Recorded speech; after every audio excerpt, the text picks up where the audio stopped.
pensé. Vadaï qu'on est en pleine Géoula, Odou Lachem Kitov.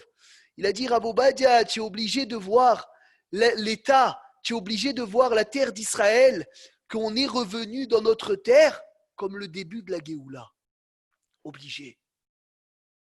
Il a dit, regarde combien de yeshivot, regarde combien de Torah, regarde combien de Hardout, regarde Ishtabar Shemolad, on est en Eret Israël, on marche dans la terre d'Israël, on se régale, on va au Kotel, on peut aller à Meharat HaMarpela, on peut aller pèleriner. La Géoula, elle n'est pas là. La Géoula, elle n'est pas là. Le Rav, il a dit, quand ils sont sortis d'Égypte, 200 et quelques années, ils sont restés en Égypte, Stéphane. Ils sont sortis, ils ont fait le Hallel, Nachon. Combien de temps on était en exil? 2000 ans en exil avant de rentrer en Eret Israël. Combien de jours de fête on doit faire? Combien de jours de fête il faut faire? Combien il faut danser? Combien il faut chanter de ce srout que Odou Lachem Kitov Hachem, il nous a fait déjà démarrer la Géoula. Alors on va prendre le Chumash.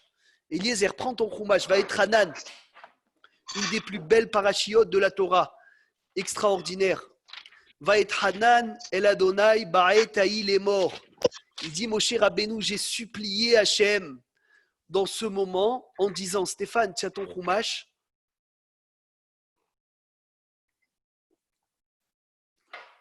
Ouvre le Chumash. Il faut que tu ouvres le Chumash et tu prennes un cahier de notes. Philippe, va chercher le Chumash. Va être Hanan El Hachem, Ba'et Haïl est mort. Cette paracha, elle dit combien Moshe Rabbeinu, il a supplié Hachem. Tout le monde sait, tout le monde connaît qu'il a supplié à Kadosh Baruch Hu. Pourquoi? Pour entrer en Eret Israël. Pour entrer en Eret Israël. Il y a un midrash incroyable, incroyable ce midrash sur la tfila de Moshe Rabbeinu qu'il a fait. Moshe Rabbeinu, quelle tfila il a fait? Extraordinaire. Une tfila énorme pour venir, pour entrer en Eret Israël. Tout le monde le sait, combien de tfilotes Moshe Rabbeinu il a fait?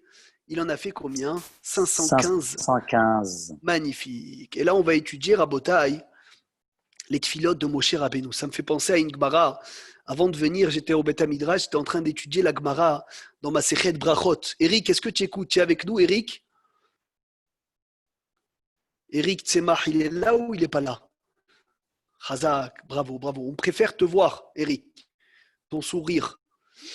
Alors, j'étais en train d'étudier la Gemara. La Gemara, elle dit quand Rabbi Akiva, il était Shaliach Tzibour à Botaï, quand il était Shaliach Tzibour, il était officiant, il faisait la tfila très rapide, très courte. Haya mekatser ve'olé, mipnei Torah Tzibour, pour ne pas déranger les gens. Urshaya mitpalel beno le ben atzmo, mais quand il priait seul, ouh là là là là là là, des heures et des heures de prière.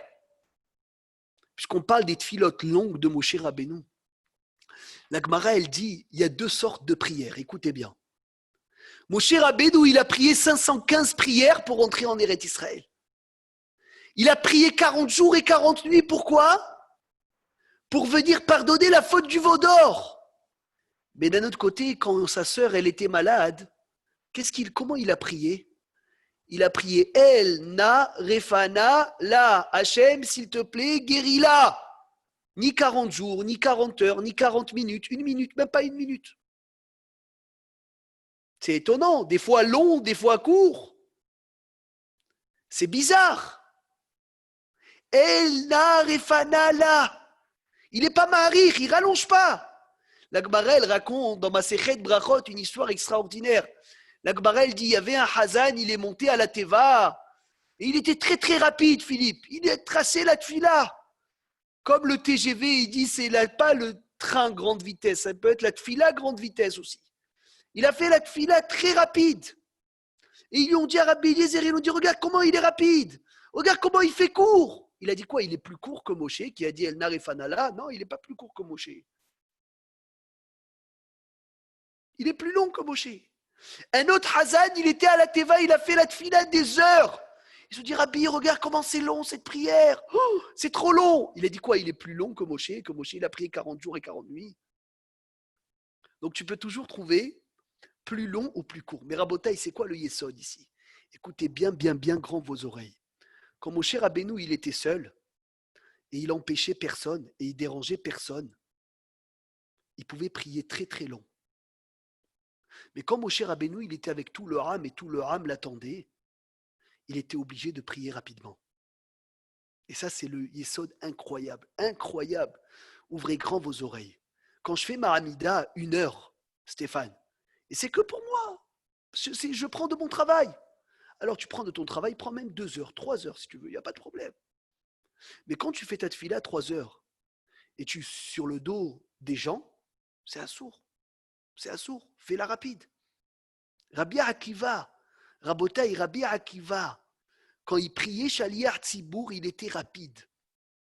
Rabbi Akiva, quand il priait Shaliach Tzibour, il était rapide pour ne pas déranger le Ham. Vous savez, Rav Ovadia Yosef, Zecher Tzadik Vekadosh Livracha, quand il était malade, il voulait faire des longues aramidotes, des très très longues aramidotes, parce qu'il voulait prier beaucoup, beaucoup pour le Ham Israël, pour lui, pour sa santé. Et tellement qu'il était long, il pleurait dans ses aramidotes, il n'acceptait pas de venir à la synagogue. Il priait chez lui à la maison, il restait chez lui. Il a dit en bas, je vais déranger tout le monde. Je vais faire trop long, les gens ils vont m'attendre, je vais les déranger, ça ne sert à rien. Raval de déranger. Est-ce que vous vous imaginez Rav Ovadia Yosef, Rabotai, Gdolador, il ne veut pas déranger le Ham. Il ne veut pas déranger le Tzibour. Il a dit, je vais faire une longue tfila, ça va déranger le Ham, ça ne sert à rien. Je vais la faire chez moi. Au moins chez moi, je ne dérange personne. Au moins chez moi, je ne dérange personne. Moshe Rabbeinu, quand ici, il a prié 515 tfilotes, des heures et des heures, ça dérangeait personne. Parce que quand ça dérange quelqu'un, il fait une phrase. Quand ça dérange quelqu'un, il fait une phrase. Vous savez, le Chafetz Chaim, c'est très connu. Rabbi Israël Meir HaKohen Miradin, quand il avait des invités, Stéphane, à la maison, il ne faisait même pas Shalom Aleichem. Tu te rends compte, même pas Shalom Aleichem. Sa femme lui dit, comment Shalom Aleichem, les anges. Toi qui as écrit Mishnah Brura, où tu es passé? Il a dit, Philippe, Shalom Aleichem, c'est pour les anges.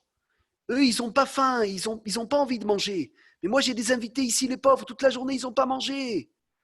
Eux, ils ne peuvent pas attendre, ils ont faim, ils voient la salade cuite, les halotes sur la table, ils n'arrivent pas, ils ne se sentent pas bien. Les malachim, on va faire après eux, ils peuvent attendre. Il faisait directement Kiddush, Rabotai. Il mangeait, une fois que tout le monde avait mangé, il faisait Shalom Aleichem. Il a dit, comment je vais faire attendre des gens pour des anges que eux, ils n'ont pas faim? Chafetz Chaim, hein? Chafetz Chaim. Incroyable. Regardez, c'est un naga. On a le droit de faire Shalom Aleichem après? Oui, sans problème. Vadaï. Maintenant, je ne te parle même pas de ce qu'on va faire, des heures qui douchent. Et il y a des gens qui n'en peuvent plus à la maison. Hazvé Shalom, Rav Ovadia, il a dit, c'est une khumra de bêtises. C'est une khumra de bêtises. Il faut le savoir. Il faut le connaître. C'est important. C'est important. Je connais les Talmidei Hachamim.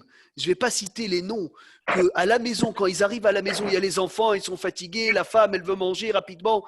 Il fait directement Kiddush. Directement Kiddush. Katsar, mais incroyable. Parce que tu ne peux pas être mahmir sur le dos des autres. Stéphane, la halakha, c'est le Kiddush. Shalom Aleichem, c'est un rajout. Shalom Aleichem, c'est un rajout. Je vais faire Shalom Aleichem sur le dos des anges, sur le dos des invités. T'imagines? Si maintenant tout le monde attend, Baruch Hashem, tout le monde est patient, Odul Hashem Kitov.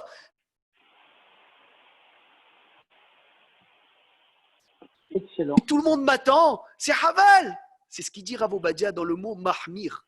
Écoutez bien cette chose-là. Dans le mot mahmir, vous savez quel mot il y a? Qui sait quel mot il y a dans le mot mahmir? Chomer. Non. Eric, quel mot il y a dans le mot mahmir? Où il est, Eric? Prends, on ne le voit pas. Hamor. Hamor, c'est un âne. Des fois, dans le mot mahmir, il y a le mot hamor. Rav Ovadia disait, à force d'être mahmir, tu deviens un âne. Pourquoi? Parce que tu mahmir sur le dos des gens. Ça sert à quoi d'être mahmir sur le dos des gens? Sois mahmir sur toi, sur ton dos. Et hier, j'écoutais une chose d'extraordinaire, parce qu'on était Tisha B'Av. J'avais les larmes aux yeux, Béhémet. Il a dit Rav, le Lev Eliaou, Rabbi Eliaou Lapian. Rabbi Eliaou Lapian, c'était un géant du Moussar. Un géant du Moussar. Mon père, mon maître, il me racontait qu'en Chidour, avec ma mère, il faisait étudier Lev Eliaou. Rabbi Eliaou Lapian, il a un livre de Moussar, du feu, Rabotaï, du feu à côté, il est froid. Il a dit, toutes les khumrot qu'on fait aujourd'hui, écoutez bien, quand on est mahmir aujourd'hui, la 95%, ça vient de l'orgueil. Il a dit pourquoi? Pourquoi, Philippe, ça vient de l'orgueil? Il a dit parce qu'on aime être mahmir qu'avec Dieu et pas avec nos prochains. Et toutes les khumrot que tu dois faire, c'est d'abord avec ton frère juif en face de toi. C'est ça la vraie khumra. Il a dit Hachem, il préfère que tu sois mahmir dans Ben Adam la Havero et pas dans Ben Adam la Makom. Est-ce que vous écoutez ce qu'on est en train de voir? C'est pas puissant. Ça veut dire que des fois, Hachem, il dit, c'est vrai que j'ai une khumra de faire 4 heures le kiddush, 5 heures la Havdalah, mais Hachem, il préfère que tu sois mahmir de ne pas déranger le prochain qui est en face de toi. Ça, c'est des vrais khumrot. Ça, c'est des vrais khumrot. Il a dit, lorsque je suis mahmir, chamouche, que Ben Adam la Makom, et pas Ben Adam la Chavero, c'est le khumra. C'est le khumra. C'est khumra, bah, l'idée koula, ça sert à quoi cette khumra? Que tu vas être mahmir sur le dos de quelqu'un. Il y a quelqu'un qui va venir. Je vais te dire, il y a quelqu'un qui va venir, qui va faire toutes les khumrot du monde. À Tisha B'Av, il va marcher avec les chaussettes. Il va se mortifier, il va dormir par terre. Il va faire les khumrot de tout le monde entier. Mais il ne va pas parler à son frère. Ou il va vexer la personne en face de lui. C'est quoi la khumra? C'est quoi la khumra? Il va faire le kidouche 4 heures, mais il se dispute avec sa femme. C'est quoi la khumra? Où elle est ta khumra? Elle est où? Pas toujours comme ça. Où est-ce qu'elle est ta khumra? La khumra, il dit Rav Eliaou la piane, c'est d'être mahmir dans Ben Adam la Havero. D'être mahmir dans ton frère qui est en face de toi. Sois mahmir, si tu l'aimes un peu, aime-le beaucoup. Là, c'est une khumra. Si tu aimes ta femme un peu, aime-la beaucoup, c'est une khumra. Si tu cries à tes enfants, embrasse-les, c'est une khumra. Vas-y, fais une belle khumra. Là, c'est des khumrot. Mais d'être mahmir sur la Hamida 4 heures, ça sert à quoi? Rav Eliaou la piane. Zecher Tzadik Vekadosh Livracha. Gaon Rolam. Il arrosait tous les jours les plantes de son jardin. Tous les jours, il arrosait. Il avait un petit endroit où il avait des plantes. Et tous les matins, il allait dans cet endroit, il arrosait ses plantes. Et il faisait attention, il les taillait. Et les Bahourim, ils devenaient fous. Qu'est-ce que Rav Eliaou la piane, tous les matins, il va arroser les plantes, il s'occupe. C'est devenu un jardinier, notre Rosh Yeshiva, ou quoi? Et un jour, ils lui ont dit, Rabbi, dis-nous ce qui s'est passé. Et il a dit, Rabotai, je vais vous raconter, Eliezer, Tishma Edze, Eliezer, raconte-le à ta belle-mère. Raconte-le à ta belle-mère, cette histoire. Pémet, j'ai pensé à elle quand je l'ai vue. Il a dit, quand j'étais à la Shoah, il a dit, le Rav Kimdoumel, si je ne me trompe pas, c'était la Shoah ou un autre problème.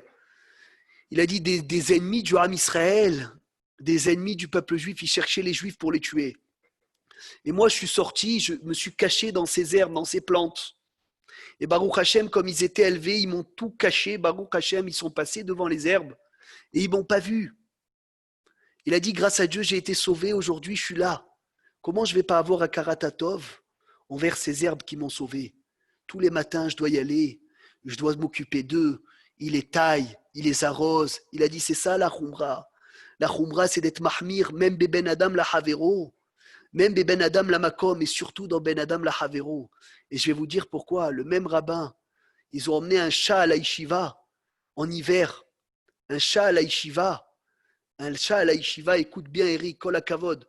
Un chat à la yeshiva pour chasser les rats en hiver. En été, Mechila.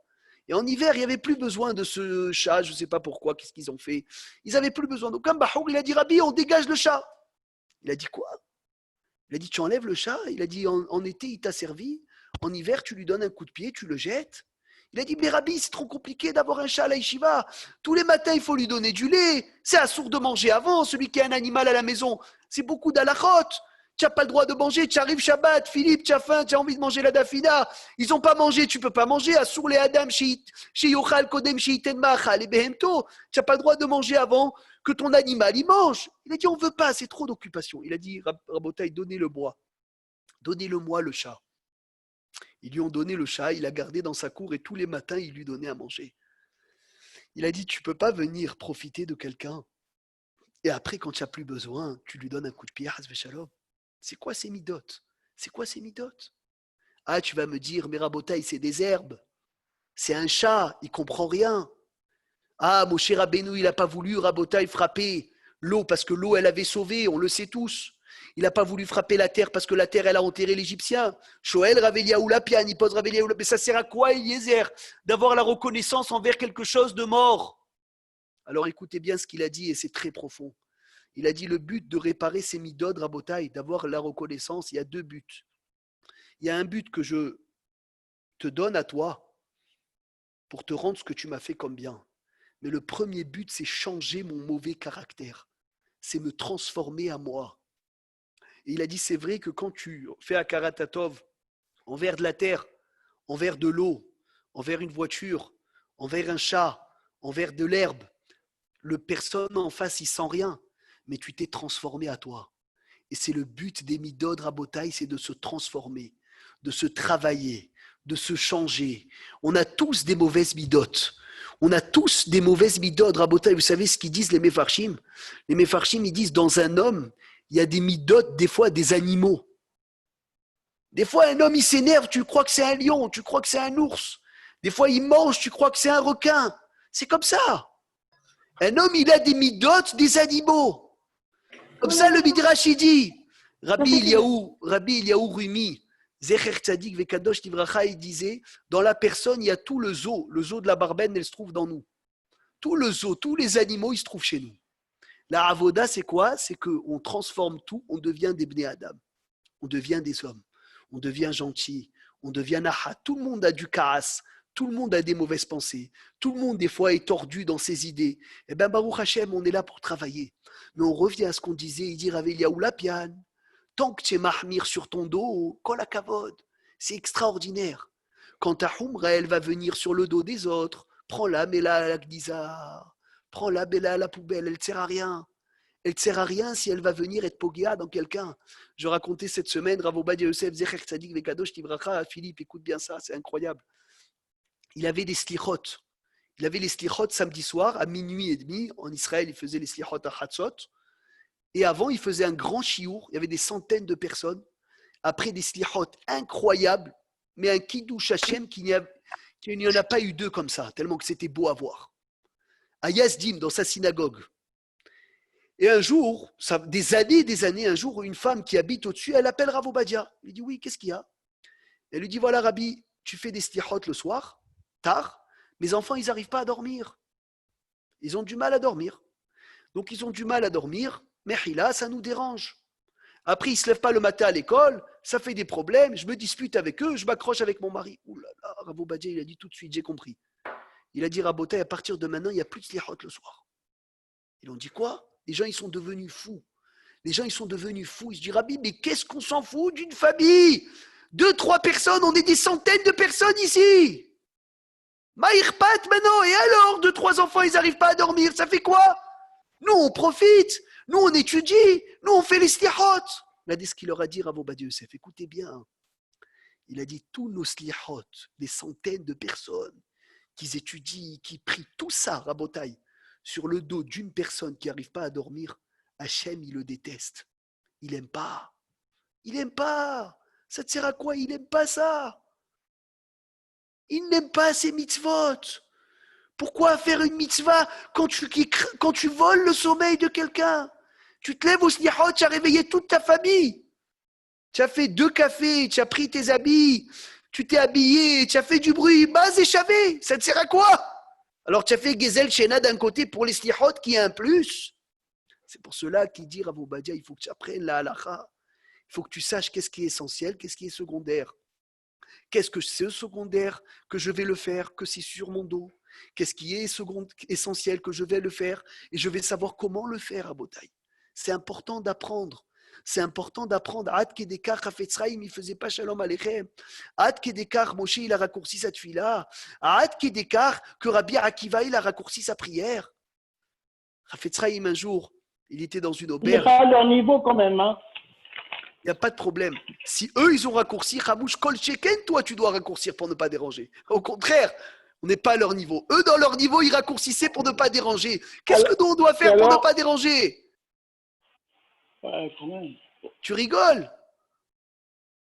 Chafetz Chaim, un jour, il a reçu l'eau le matin pour Pardon. Même par rapport à nos enfants, il ne faut pas les retarder dans les tfilotes, les Vadaï, kidouches. Vadaï. Même nos enfants.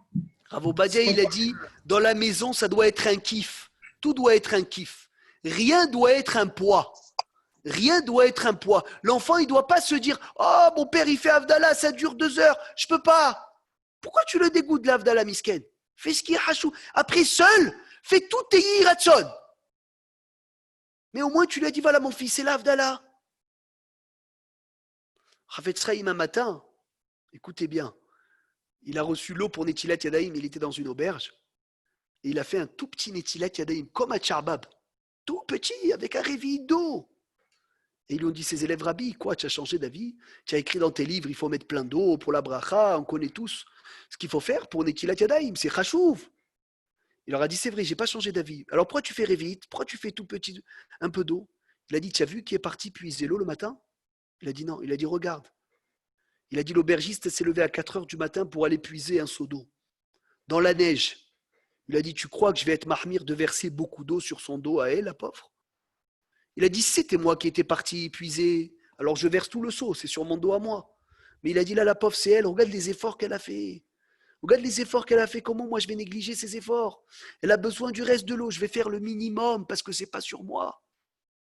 Un jour, Rabotai, Zamir Cohen, chez Yahya, il était à l'hôtel, et sa fille, petite, elle lui a demandé, elle lui a dit, papa, est-ce que j'ai le droit de prendre les restes de shampoing? Le reste de shampoing, le reste de gel douche. Non, tous les petits gels douche là que tu vois qui te mettent dans l'hôtel, Stéphane. Est-ce que j'ai le droit de les prendre? Et les crèmes et tout ça, les savons. Il ne parle pas. Alors, Rav Zamir Cohen, il s'est assis. Il a commencé à étudier, il a commencé à réfléchir d'un côté, de l'autre, etc. Il a appelé le responsable de l'hôtel. Il a dit, dis-moi, quand tu poses les savons, les shampoings, tout ça, etc., tu les poses pour les gens ou tu veux les réutiliser? Parce que ça dépend de ça, Gezel ou pas Gezel. On ne va pas rentrer dans le sujet maintenant. Il lui a dit, je te dis la vérité, ceux qui sont entamés, je fais efker, je les dégage de ma tête. Ceux qui ne sont pas entamés, je les garde. Donc il a dit à sa fille, voilà ma fille, tout ce qui est entamé, tu peux prendre à la maison. Oh la vache! Ce qui est rempli, c'est C'est beau assour. ça. C'est La Gezel. vérité, c'est beau. C'est beau, c'est très beau. C'est la halakha. Et attention, il ne parle pas des serviettes, des peignoirs. Il y en a qui pensent que c'est le supermarché, l'hôtel à Hasve Shalom. Ils prennent les serviettes, les savates. Ça, c'est Gezel Gamour à Botaï. Ça, quelqu'un, il doit revenir en Gilgoul, après 120 ans, à l'hôtel pour travailler, pour venir rendre ce qu'il a volé. Ça, c'est Gezel Gamour. Ceux qui prennent les serviettes, les peignoirs, Hachem Irahem. Celui qui a fait ça à Botaï, qui l'appelle l'hôtel, qui leur rende ou qui leur donne de l'argent, c'est Hayav. Parce que c'est Mamash Gezel Gamour. On ne peut pas rentrer au Gan Eden avec Gezel. Il a dit à sa fille, voilà ma fille, la halakha. Voilà ma fille, je te dis la halakha. Sa femme, elle lui a demandé une chose de très intéressant. Elle lui a dit, je t'en supplie, la petite, elle a 12 ans. Elle te demande une question. Qu'est-ce que tu vas t'asseoir, prendre une demi-heure, écrire, appeler l'hôtel? Ça va. Tu as un doute. Qu'est-ce que tu dis, Stéphane? Tu dis, ne prends pas ma fille, c'est tout. Au moins, tu es tranquille. Regardez ce qu'il lui a répondu, l'importance de la chose. Regardez l'importance. Il lui a dit, j'ai peur de dire interdit à ma fille quand c'est permis, de peur qu'un jour, quand ça sera interdit vraiment, elle va le permettre. Je préfère garder l'interdit lorsque c'est vraiment interdit. Regardez la chorma des gdolim. Regardez la chorma des grands. Il y en a qui ont peur, qu'est-ce qu'ils font? Ils disent à leurs enfants, tout est assourd. Tout est assourd. Shabbat, tu n'as pas le droit de bouger. Shabbat, tu n'as rien le droit de faire. Tisha B'Av, tu n'as rien le droit de faire. La semaine, tu n'as rien le droit de faire. Tout est assourd. Au bout d'un moment, il dit, c'est tellement assourd que dans tous les cas, je fais des péchés, je jette tout, Hazve Shalom. Il a dit, le Rav, sois chacham. Tu sais quand tu dois dire assourd, quand c'est vraiment assourd. Mais si c'est pas assourd, Gamour, ne dis pas assourd. Garde le assourd, il a dit le Rav Zamir. Garde le assourd lorsque c'est assourd. Pourquoi tu l'as utilisé quand c'est pas assourd? Chaval, qu'est-ce que c'est dommage? Tu as utilisé le assourd quand c'est pas assourd. Et il a dit Rav Obadia de même que tu n'as pas le droit de permettre l'interdit, tu n'as pas le droit d'interdire le permis. Tu ne peux pas dire surtout c'est interdit alors que c'est permis. Pourquoi tu dis une chose pareille? Il faut savoir qu'est-ce qui est interdit à Botaï et qu'est-ce qui est permis. Dans la halakha, tu ne peux pas dire à ton enfant c'est assourd si c'est moutard. Question de halakha puisqu'on est dedans. Shabbat, est-ce que j'ai le droit de couper des fines tranches de pain, les poser sur la plaque jusqu'à qu'ils deviennent grillés pour faire du beurre et de la confiture le Shabbat matin. Moutar ou assour? Qu'est-ce que vous en dites? Moutard. Moutard. Moutard. Tout le monde dit Assour. moutar. Ouh là là, Evelyne, elle dit assour. Assour. Sûr. Sur assour. Pourquoi assour? Je veux rendre le tranche de pain croustillant. Moutard. Tu as changé J'ai changé le statut de pain normal, je l'ai rendu pain grillé. Eh bien, Bien Evelyne, sûr. écoute bien, moutard sans aucun problème. Ah, Donc, tu vois, des fois, on Dommage. n'a pas étudié. Je vois mon enfant qui le fait. Qu'est-ce que je vais faire? Je vais lui hurler. Razak, Dire, c'est qu'est-ce que tu as vrai. fait? Qu'est-ce que tu as fait? C'est assour. Attends, peut-être que c'est moutard. Peut-être que c'est moutard. Qui te dit que c'est assour? Qui te dit que c'est assour pour venir et dire assour? Selon la réponse de Evelyne, ça veut dire qu'il faut qu'on fasse les cours de Torah de Shabbat, halakha Shabbat. Bien sûr, on fait tous les dimanches soirs. Ce dimanche soir à 20h15, tu viens, Bezrat Hashem, D'accord. Bessimcha. On a étudié les halachot Shabbat. C'est obligé, Rabotai, pour savoir qu'est-ce qui est assour, qu'est-ce qui est moutard. Ne dis pas assour lorsque c'est moutard. Ne dis pas moutard lorsque c'est assour. Donc voilà d'où la chaîne qui tombe la première chose qu'on apprend. Excuse-moi, Meir. Oui, C'est Evelyne. pas un plus, c'est pas un plus de ne pas les mettre sur Non, la plaque. c'est Ah, moutard. voilà. d'accord. C'est moutard. Razak. Sans aucun Merci. problème. Sans D'accord. aucun problème. Il y a une khumra exemple d'ouvrir les canettes Shabbat, ouvrir les bouteilles, c'est moutard, les khatrila, sans aucun problème. Sans aucun problème, c'est moutard d'ouvrir les bouteilles et d'ouvrir les canettes. Alors, il y en a qui disent qu'il faut faire attention. Ton enfant, il va ouvrir la bouteille, il va ouvrir la canette. Quoi, tu vas le crier? C'est moutard de le faire. C'est moutard de le faire, les khatrila. Les khatrila, Rav Obadia, il permet d'ouvrir les bouteilles, d'ouvrir les canettes sans aucun problème, d'ouvrir une boîte de thon. Pourquoi tu te disputes pour ça? Pourquoi tu vas te disputer pour ça? Qu'est-ce que c'est dommage? Qu'est-ce que c'est dommage? Ta femme, elle t'a pas acheté la hashgaha que tu veux. Tu as le droit de la manger, il n'y a pas de problème. Si c'est cachère, tu peux manger. Pourquoi te disputer pour une hashgaha? C'est pas minadine. Et même ce qui est là, halakha, c'est pas évident, Rabotaï, avant de se disputer. Ouh là là. Le Satan, il te dit de te disputer lorsqu'il ne faut pas se disputer. Et il te dit de ne pas se disputer des fois lorsqu'il faut parler. Mais il faut savoir là où mettre le point, là où dire assour, là où ne pas dire assour. C'est Hashuv Lada. Donc on revient à Botaï dans notre paracha. Va être Hanan el Adonai Baet Aïl est mort. Chazak. Va être Hanan el Hashem Baet Aïl est mort.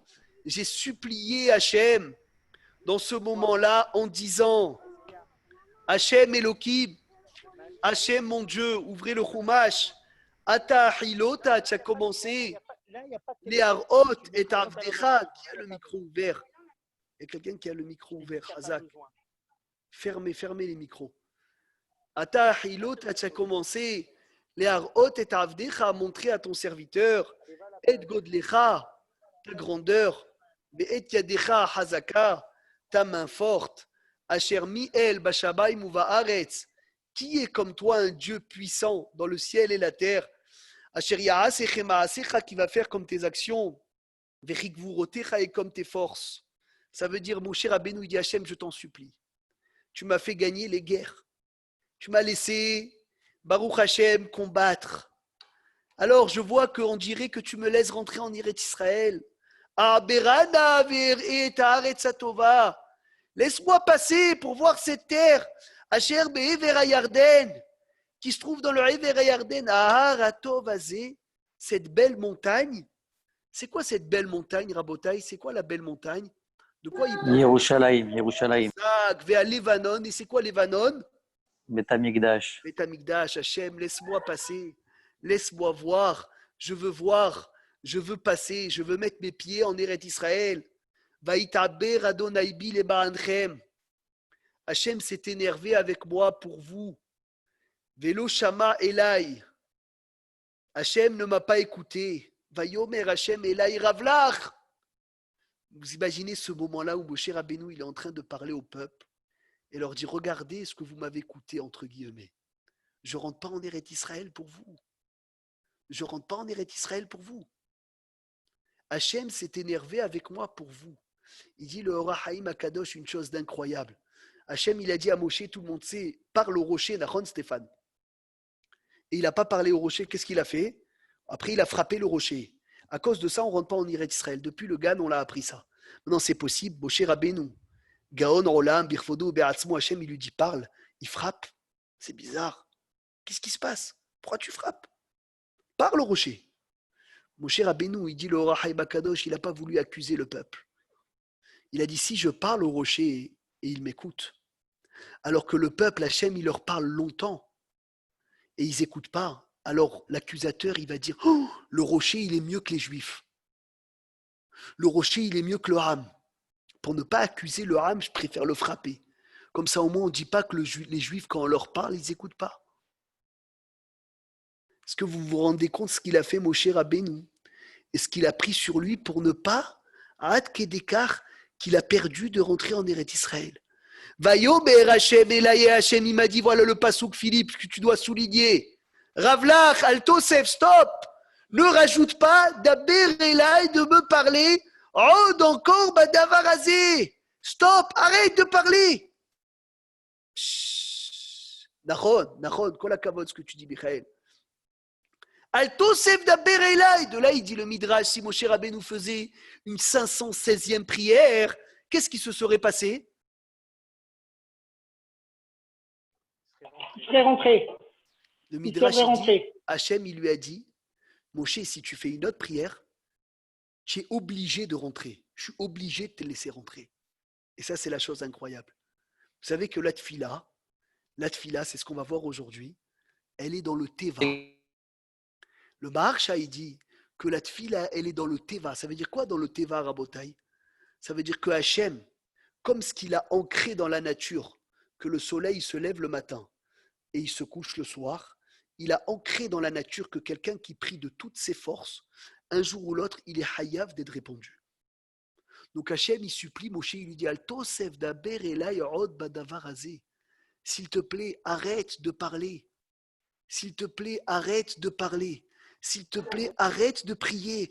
Je peux plus. Le mot du Midrash, Rabotai, je vais être obligé de te laisser rentrer. Tu vas m'obliger de te laisser rentrer, je ne peux plus rien faire. Hachem, il lui a dit stop, Altosef daber elay, une 516e prière. Ça y est. Une 516e prière, Eliezer. Hachem, il dit à Moshe, je ne peux plus rien faire. La Gemara, elle raconte dans ma Sechet Kiddushin, écoutez bien cette histoire. Il y avait Ravaha Bar Yaakov. Il avait une yeshiva. Dans sa yeshiva, écoutez bien l'histoire, il y avait un grand démon. Hachem Ishmor, il y avait un démon qui a endommagé les élèves. Et Abaye, dans la yeshiva Mechila de Abaye, dans la yeshiva de Abaye, Rabotai, il y avait un démon qui endommageait les élèves. Et lorsque Ravaha Bar Yaakov est arrivé à la yeshiva, d'accord, il est arrivé à la yeshiva, lui, il avait une grande force, Rav. Abaye, il a dit à tous ses élèves, ne l'invitez pas à dormir ce soir. Je veux qu'il dorme seul à la yeshiva, comme ça au moins il se fait attaquer par le démon, et avec cette fille-là, c'est sûr qu'il va tuer le démon. Comme ça, il a dit. Ravaha Bar Yaakov, il arrive à la yeshiva, Masechet Kiddushin, page 29b. Vous pouvez aller voir cette histoire là-bas, elle est incroyable. Abaye, Ravaha Bar Yaakov, il arrive à la yeshiva. Incroyable. Personne ne l'invite. Personne ne l'invite. Dans la nuit, il dort seul au Beth Midrash. Il voit un démon énorme en face de lui. Il fait des tfilotes du fond du cœur. Et chaque fois qu'il fait une tfila, il avait 7 têtes, ce démon. Chaque tfila, il fait tomber une tête. Comme ça, la Gemara, elle raconte, à la fin de la nuit, il a tué le démon. Le Maharsha, il demande la question, il dit, Abaye, comment tu le laisses seul à la yeshiva? Même si tu es sûr que sa prière, elle va être exaucée. Mais quand Hachem, il exauce, il te fait un miracle, qu'est-ce qui te prend dans le ciel? Le monde futur. Il te prend des mérites. Alors comment Abaye, il n'a pas fait attention aux mérites de Ravaha Bar Yaakov? Comment il n'a pas fait attention qu'on lui prend des mérites? On est en train de prendre des mérites à ce rave, le pauvre. Comment tu n'as pas fait attention? Il dit le Maharsha, ouvrez grand vos oreilles. Lorsque tu pries de tout ton cœur, à 100%, ta tefila, elle est exaucée, c'est même pas, ça te coûte même pas des mérites. C'est normal. C'est comme le soleil qui se lève le matin et qui se couche le soir. C'est dans le teva, c'est dans la nature, c'est logique, c'est le teva de la chose. Oi, oi, oi, quel haïdouche du Maharsha. Quel ridouche du Maharsha. Des fois, j'ai prié de tout mon cœur. J'ai prié de tout mon cœur. Et la tefila, elle est exaucée. Je dis, waouh, quel miracle. Non, c'est pas un miracle. C'est normal. Car Hachem, il a créé dans le monde, quand il a fait Briat Haolam, quand Hachem, il a créé le monde, il a mis dans le monde, dans la nature du monde, que tout homme qui prie de tout son cœur, Bekol Libo Beret Sarah, dans un moment de malheur, Batouar chez Bekoubal Tefilato. C'est sûr que cette fille-là, elle est exaucée. Maintenant, je comprends pourquoi Hachem, il dit à Moshe, je t'en supplie, arrête-toi. Arrête-toi. Hachem, il a supplié Moshe, il a dit, mais je ne vais pas pouvoir. Tu vas m'obliger de te faire entrer. Tu vas me changer tout le plan. Que tu ne peux pas rentrer en Eretz Israël. Parce que si Moshe Rabbeinu, il rentre en Eretz Israël, il construit le Beth Amikdash. Le Beth Amikdash de Moshe, il va être indestructible. Et après, quand le peuple, il va fauter, au lieu de détruire le temple, il sera obligé de détruire le Ham. Alors il a dit, ne me change pas mes plans, Moshe Rabbeinu, ne me change pas mes plans. Alto Sef Daber et Laïrod Badavar Azé, arrête-toi de prier. Première source dans le chasse, que la tfila, Eliezer, c'est dans le Teva qu'elle est exaucée. Deuxième source, Eliezer. Écoute bien, la Gemara, elle raconte, dans ma Sechet, Ta'anit, d'Afravdal et Amoudbet, elle dit, la Gemara, il y avait un grand rave, très connu, qui s'appelait Rabbi Hanina ben Dosa. Ben Dosa. Chazak, Rabbi Hanina ben Dosa. Betar Yoran, tu as une question tout de suite. On t'écoute. Mechila de couper comme ça, pardon. Non, au contraire. J'ai le souvenir d'avoir entendu dans un de tes cours que tu disais, parfois on fait la tefila et on la fait même comme il faut, avec une vraie kavana. On n'entend pas. Pardon, vous m'entendez mieux là? Ouais, Chazak, Kolakavod. Alors, pardon, excusez-moi d'avoir coupé. Je disais, j'ai entendu dans un de tes cours, mais où tu disais que parfois on fait la tefila avec la kavana qu'il faut et qu'on a l'impression qu'on n'est pas exaucé, mais que notre prière parfois, elle est toujours écoutée auprès d'Hachem, elle est exaucée à quelqu'un d'autre. Elle est utile pour quelqu'un d'autre. Elle sera toujours utile, cette fille-là. Mais c'est de ça que je te parle. D'accord. Mais alors pourquoi Moshe, il aurait pu aussi faire la 516e à Kadosh Baruch Hu, il n'aurait pas exaucé, mais alors, il aurait utilisé cette fille-là pour quelqu'un d'autre. J'arrive à ça. Hazak, Kolakavod. Il aurait pu changer les plans. Attends, mais Hachem, il lui dit pour l'instant, il lui dit stop, arrête-toi là. Je te disais, Rabbi Hanina ben Dosa, écoute jusqu'à la fin comment c'est beau. Rabbi Hanina ben Dosa, c'était un rave qui faisait énormément de miracles. Tout le monde sait qu'un vendredi, la Gemara, elle dit, ils étaient très très pauvres, ils se nourrissaient toute la semaine d'un cave de caroub. Sa femme, elle n'avait pas pour faire les halot de Shabbat. Elle avait honte. Elle allumait le four. Elle jetait le bois dans le four pour qu'il y ait de la fumée qui sort, pour faire semblant, comme si qu'il y avait du pain. Une voisine, un jour, elle a tapé. Elle a dit, je sais qu'ils n'ont rien. C'est quoi cette fumée? Elle rentre, elle a eu honte. La femme de Rabbi Hanina, elle est montée dans le toit, se cacher. Alors, ils ont vu, elle est rentrée, la voisine, elle a eu un miracle. Le four rempli de halot. Le pétrin rempli de pâtes. Elle lui a dit, vite, emmène le Kéli pour ressortir le pain. Ton pain, il est en train de brûler. Elle lui a dit, la femme de Rabbi Hanina, elle lui a dit, c'est pour ça que je suis montée. Je suis montée pour quoi? Pour emmener le Kéli, pour emmener la pelle, pour venir sortir les halot. Elle avait l'habitude d'avoir énormément de miracles. Elle avait l'habitude d'avoir des miracles, cette femme, la femme de Rabbi Hanina, la famille de Rabbi Hanina ben Dosa. Maintenant, la Gemara, elle dit, vous savez ce que le Kohen Gadol, il faisait comme tfila le jour de Kippour, devant le Saint des Saints? Il disait, Hachem, je t'en supplie, écoutez bien. Ils disent, quand le peuple juif, quand en Israël, il y a besoin de pluie, donc la pluie, elle tombe. Et il y a un juif qui marche dans la rue et que ça le dérange, la pluie, il n'a pas de parapluie. Il dit, Hachem, je t'en supplie, arrête la pluie. Le Kohen Gadol, il priait, je t'en supplie, Hachem, n'écoute pas cette fille-là. N'écoute pas cette fille-là. Parce que nous, on a besoin de pluie, et à cause de lui, qui est en pleine route, il va bloquer la pluie pour tout le Ham. Et la Gemara, elle dit quand même, Rabbi Hanina ben Dosa, quand il marchait dans la rue, il pleuvait, il disait, Hachem, je suis en souffrance. Hachem, il bloquait la pluie. Et quand il rentrait, il a dit, Hachem, ça y est, je suis rentré, hop, la pluie est retombée. Il dépassait la tfila du Kohen Gadol. Maintenant, la question que je veux vous poser, qu'est-ce qu'on a besoin? Le Kohen Gadol, il est devant le Saint des Saints. Qu'est-ce maintenant? Qu'est-ce que ça le dérange? Un homme qui va venir, qui va prier que la pluie, elle s'arrête. Tu crois qu'Hachem, il va l'écouter, cette fille-là? Jamais de la vie. Qu'est-ce qu'il va écouter, Hachem? Réponse, bien sûr. Comme il est en train de souffrir de la pluie, il va prier de tout son cœur. Et c'est Batouar qu'Hachem il va exaucer cette fille-là. C'est Batouar qu'Hachem il va exaucer cette fille-là. Donc une fila Mikol à lèvres à Botaï, une fila Mikol à lèvres, c'est sûr qu'elle passe chez Akadosh Baruch Hu. À la suite, la Gemara, elle dit un jour, la femme de Rabbi Hanina ben Dosa, elle s'est levée le matin, Eliezer, elle a dit à son mari, je peux plus. On peut plus être pauvre comme ça. Je t'en supplie, fais quelque chose, qu'Hachem il nous gâte, Philippe, qui nous envoie de la richesse. Qu'est-ce qu'il a fait? Il a prié à Hachem. Il y a une main du ciel qui est tombée et qui a emmené un pied en or. Un pied en or, ça valait des millions de pièces à l'époque, énorme. La femme, elle était folle de joie. Elle a dit, ça y est, je vais refaire la maison, je vais faire les courses, je vais aller à Ikea, je vais m'acheter des meubles. Le soir même, Rabotaï, elle rêve que tous les tzadikim, ils vont manger dans le ciel sur une table à 3 pieds. Et eux, c'est le seul couple de tzadikim qui vont manger sur une table à 2 pieds. Oh, elle a dit à son mari, je veux plus. Je veux plus, si c'est comme ça, on a pris le halek du Gan Eden. Vaut mieux être pauvre. Il lui a dit, Rabbi Hanina, qu'est-ce que tu veux que je te dise maintenant? Tu veux que quelqu'un il le reprenne?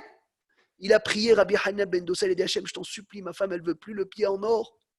Il y a une main qui est sortie, qui a repris le pied et qui l'a recollé dans la table d'en haut. J'ai une question à vous poser, je ne connais pas la réponse. Chacun qui peut réfléchir, pourquoi les tzadikim, ils mangent en haut dans une table à 3 pieds, Eliezer? Pourquoi pas une table à 4 pieds comme tous les tables? D'abord, il faut dire que c'est un grand chesed de Kadosh Baruch Hu de reprendre. Oui, la Gemara, elle le dit. Jamais. Il ne Nahon. reprend jamais ce qu'il donne.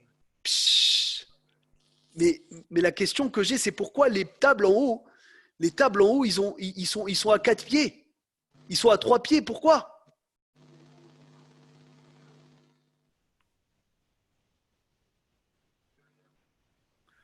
Pourquoi ils sont à 3 pieds? La table de Rabbi Hanina, elle était à 2 pieds maintenant. Là, Maërik.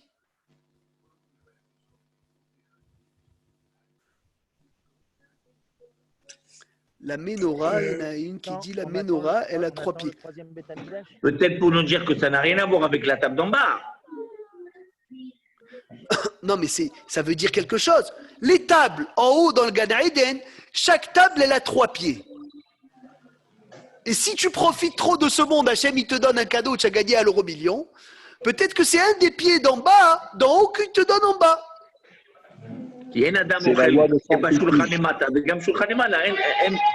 Nahon, mais pourquoi 3? Qu'est-ce qu'il dit, Jérémy? Je disais bonjour à tous. Ah, Hazak. C'est très simple. Une table à 3 pieds, tout le monde est à côté les uns des autres. Il a fait. 4 pieds, on n'est pas à côté les uns, on est en face. Il a fait. Hazak, ça veut dire elle est ronde la table. Oui. Magnifique. Magnifique. 3 pieds, il dit Stéphane, ça suffit pour tenir la table. Mais en fait, Rabotaï, c'est un machal. C'est quoi les 3 choses sur lesquelles le monde y tient? La Torah, Avoda, le service, la prière, et Gemilut Chasadim. C'est les 3 pieds qu'il te faut, Rabotaï. C'est les 3 pieds. Ta femme, oh là là là là. Kol hakavod, kol hakavod. Ça se voit que cette semaine, elle était à Meharat à Marpella. Chazak. 3 pieds. Torah, Tfila et Gemilut Chasadim. Il te faut les 3 pour avoir une table dans le ciel. Il te faut que tu aies de la Torah, de la prière et Gemilut Chasadim. C'est ça les 3 pieds. Mais Rabbi Hanina ben Dosa, il en a pris un en bas. Il en a pris en bas, sa femme elle a rêvé, elle a dit ça y est, tu as pris en bas, tu ne peux plus l'avoir en haut. Alors vite, il a prié comme il dit Eliezer Nachon. C'est plus grand le Nes, le deuxième, que le premier, parce que Hachem il donne mais il ne reprend pas. Dernier exemple dans le chasse et on va donner la réponse. Avant qu'on finisse le cours, Bezrat Hachem pour ce qu'il a dit Oran. Tout le monde sait que les mères des Kohanim Gdolim, ils emmenaient à manger aux tueurs pour ne pas que leurs enfants, pour ne pas que les tueurs ils prient que leurs enfants y meurent. Vous savez que quelqu'un qui tuait sans faire exprès, à l'époque du Beth Amikdash, il allait en ville de refuge. Nahon. Et quand il sortait, quand le Kohen Gadol il mourait, on le sait très bien. Donc quand le Kohen Gadol il mourait, il sortait. Très bien. Les mamans des Kohanim, ils avaient très très peur que leur enfant y meure. Donc qu'est-ce qu'ils faisaient? Ils emmenaient à manger aux Kohanim, ils en mettent à manger aux tueurs dans les villes de refuge pour ne pas qu'ils prient. Pour ne pas qu'ils prient. Les Mefarshim demandent la question, de quoi tu as peur? De la tfila d'un rachat? La tfila d'un tueur, maintenant elle va être exaucée. C'est quoi ces histoires? D'où ça sort? Et de deux, même si la tfila elle va être exaucée, Rabotai, est-ce que tu crois vraiment que parce que tu lui as donné à manger, il ne va pas prier? S'il veut sortir de prison, il va sortir. Hein. Il veut sortir, il va prier. Maïr Pat, ça te change quoi? Réponse magnifique. Déjà, Hachem exauce toutes les tfilotes. Même la tfila d'un rachat, il exauce. D'où je sais, c'est écrit qui attache au me'at et filat. Kolpé, c'est quoi kolpé? Toutes les bouches. Même le rachat qui prie, sa tfila, elle est exaucée. Je vais vous dire un grand chidouche incroyable. Même quand un voleur, il est en train de voler, de cambrioler une maison, Rabotai, et il prie à Hachem très fort qu'il ne soit pas attrapé, c'est une fila. Il va être puni pour le vol. Vadaï, ce qu'il fait, c'est grave. Mais cette fila, Hachem, il écoute. Cette fila, Hachem, il écoute. C'est incroyable. Parce que celui qui doit être cambriolé, c'est Hachem qui a décrété qu'il doit être cambriolé. Vous savez, un jour à Rosh Hashanah, chacun y passait devant le Rav pour recevoir la bracha. Le boulanger, le Rav, il lui a dit, Ezrat Hachem, que tu vendes beaucoup de halot. Le cordonnier, que tu vendes beaucoup de chaussures. Philippe, écoute bien. Celui qui faisait le chauffeur, il a dit que tu prennes beaucoup de personnes. Et il est arrivé le voleur. Tout le monde sait que c'est un voleur. Le Rav, il a dit, tiens, pas honte, tu viens de demander une bracha. Quelle bracha je vais te faire à toi? Tu es un voleur. Il a dit, Hachem, il lui a dit, Rav, décrète que tout celui, prie à Hachem, que tout celui qui doit être cambriolé, qu'il soit cambriolé par moi. Au moins que ce soit moi celui qui cambriole, que Hachem, il décrète, je suis tranquille. Ça veut dire que même quand quelqu'un il est cambriolé, c'est Hachem qui a décrété qu'il doit être cambriolé. Le voleur, c'est sûr que c'est un mauvais Kéli, parce que Hachem il a utilisé à lui. C'est Vadaï. Mais quand il prie, c'est un rachat qui prie de tout son cœur de ne pas être attrapé. Cette fille-là, elle fait quelque chose ou pas? Hachamim, ils disent oui. Qui attache au méat et filat kol pe. Kol, même le plus grand rachat qui prie, cette fille-là, elle a un impact. Kol pe, afilou rechaim. Mais à une condition, elle a un impact. S'il a pris de tout son cœur, s'il met 99% de cœur, elle n'a plus le même impact. Donc quand la maman des Kohanim, elle a emmené à manger, Rabotaï, c'est pas pour ne pas qu'il prie. C'est pas pour ne pas que l'enfant y prie, pour ne pas que le tueur y prie. Il savait qu'il va prier. Mais au lieu de prier avec 100% de cœur, il va prier avec 99%. Et là, quand il prie avec 99% de cœur parce qu'il a reçu à manger des habits, cette fille-là, elle me fait plus peur. Cette fille-là, elle me fait plus rien. Parce que la tfila que Hachem il a mis dans la nature, qu'elle soit exaucée, c'est uniquement si elle est faite de tout le cœur. Et là, Moshe Rabbeinu, quand il faisait ses 515 tfilotes, elle était faite de tout le cœur, d'une façon, pas Yoran comme des tfilotes que des fois Hachem il prend et il met pour quelqu'un d'autre. Be'et Sarah, dans un moment de Tzara, il dit le Maharsha, quand un homme il prie de tout son cœur, c'est obligé que Hachem il lui donne sa réponse à lui, ce qu'il demande. C'est Hayav. Alors maintenant, Rabotai Moshe, il a fait 515. Il aurait pu faire 516. Et il serait rentré en Eretz Israël. Hachem, il lui a dit stop. Je vous pose la question. Où ils sont partis ces 515 prières? Sur nous, c'est nous qu'on profite. Akadosh Baruch Hu, il les a gardés pour qu'il les utilise petit à petit dans toutes les générations. Alors écoutez bien. Quelle est la question? Où ils sont partis ces 515 tfilotes? Va être Hanan. Gematria 515, ils sont où ces tfilotes?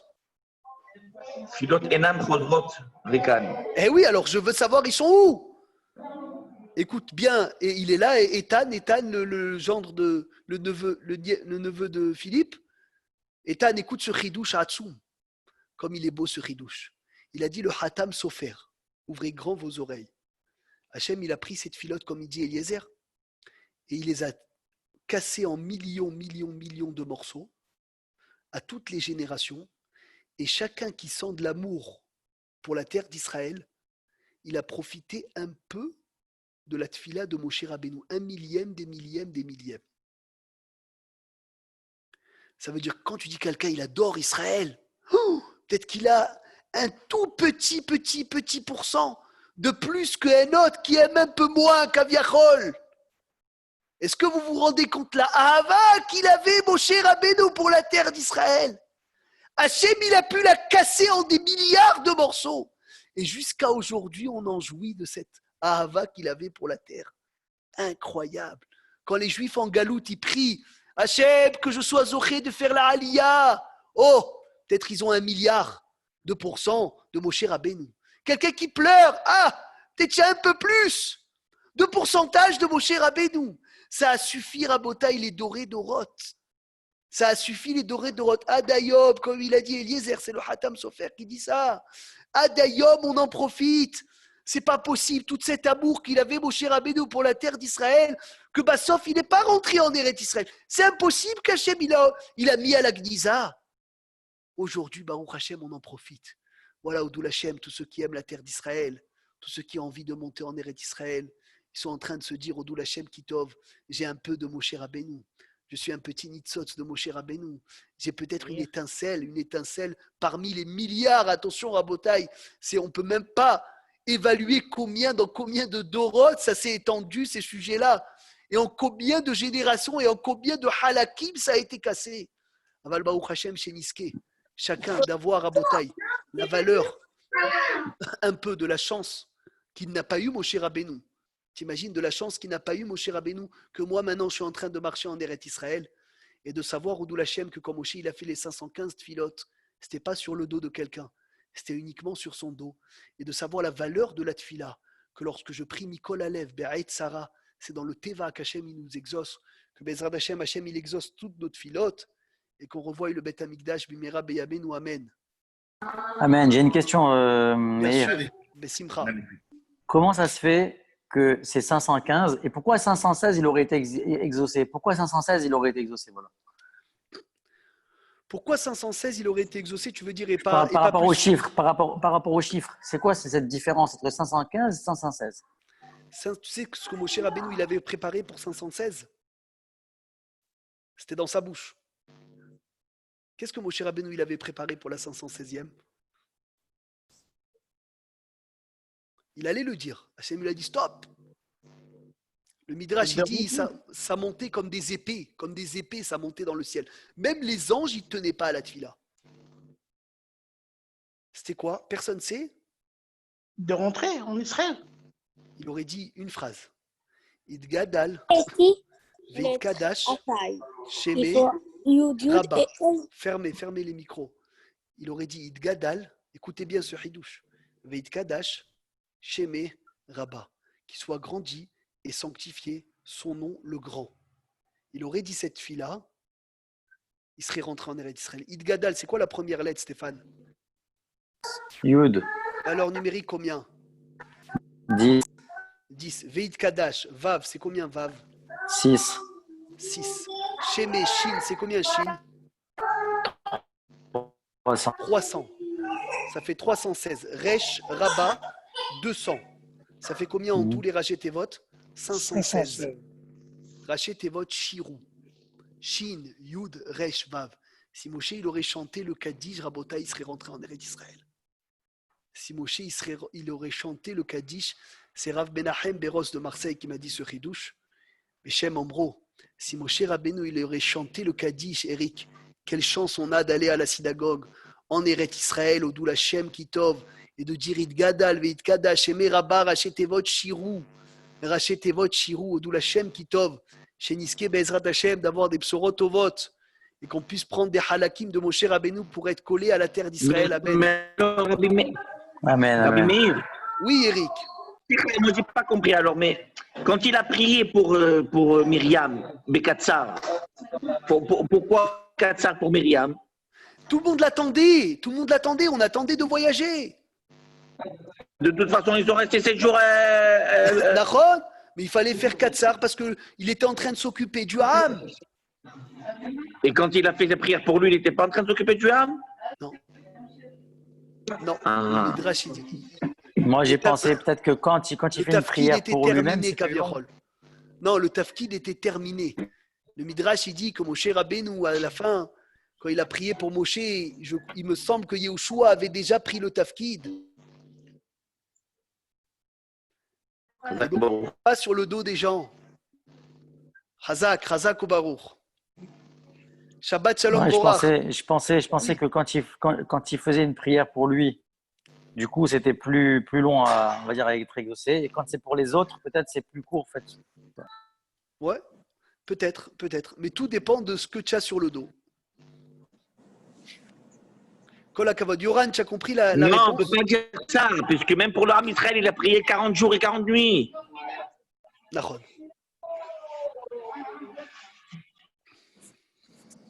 Allô? Oui, Yoran, on t'écoute doucement. Est-ce qu'on peut penser que le Mashiach, Yavo Amen, Arshav, Miyad, Amen. ce sera le Gilgoul de Moshe Rabbeinu qui se met. Nous, on l'entend pas. Ouais, il y est posé, est-ce qu'on peut penser que le Mashiach, il a un peu de Moshe Rabbeinu? Vadaï que dans le Mashiach, il y a un Nitzot, il y a quelque chose de Moshe Rabbeinu. C'est évident. Chazak ou Baruch, Shabbat Shalom Vorach, à dimanche, Bezrat Shabbat Shalom Hashem. Borach, Shabbat Shalom. Shabbat Shalom. Shabbat Shalom, Shalom Borach. Baruch. Merci Shabbat beaucoup. Shalom, Yeshua ben Echad. Shabbat Shalom, Moshe. תודה רבה על השיעור, תודה רבה. Chazak Moshe. Shabbat Shalom à tout le monde. Shabbat Shalom. תודה רבה, שבת שלום. Moshe, ça va Moshe? Tu as tout écouté, Moshe? Oui.